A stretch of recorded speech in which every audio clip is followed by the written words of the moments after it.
My name is Cassandra Ledman. I'm a clinical associate professor in the Department of Health and Kinesiology at Purdue University. So both modes, running and walking, provide substantial health benefits. But the most important question is going to be what individuals do consistently.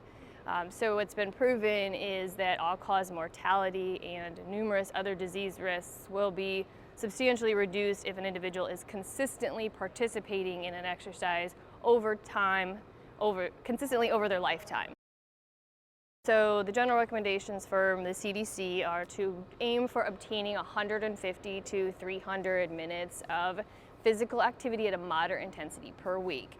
Now that's ideally divided over obtaining physical activity and exercise most days of the week versus piling it all onto 1 or 2 days.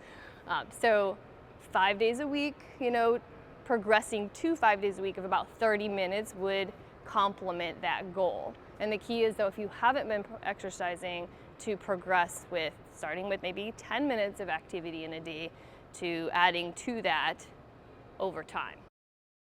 There are a lot of health benefits to walking that actually are very comparable to some of the health benefits noted for running.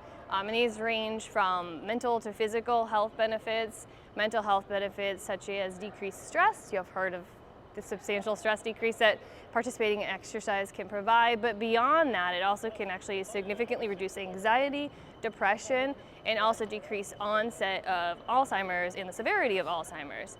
There's also a lot of evidence from the physical side when it comes to cardiovascular disease risk, metabolic disease risk like diabetes, even people coping with arthritis and osteoarthritis, rheumatoid arthritis. Exercise can provide some relief or even some protective benefits to those conditions as well.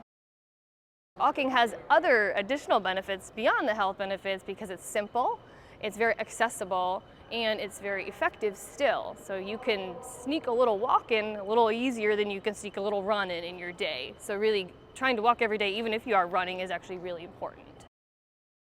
So running is a really efficient activity. So while walking and running have a lot of the same overarching health benefits, the efficiency of running cannot be ignored.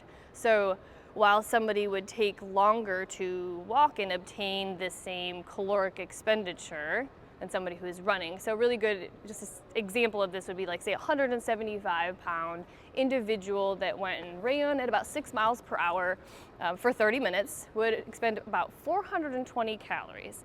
But if they were to walk for 30 minutes at about 3.5 miles per hour, they would expend about 140 to 150 calories, which is quite a big difference. Running does have a pretty high injury report rate. Now this is anything from a very mild to a very major injury, and being about 45% of runners reporting injury versus other sports are closer to that 10% margin. But the reasons why this is the case and the way you can kind of reduce your chances of becoming injured are by progressing appropriately when it comes to how often you're running, how far you're running, the intensity that you're running at. Also making sure you have appropriate attire and footwear. Making sure you have appropriate recovery and nutrition as a part of the equation as well. That's often overlooked, and that goes for any exercise, is making sure that you balance the amount of work and recovery and progress slowly over time.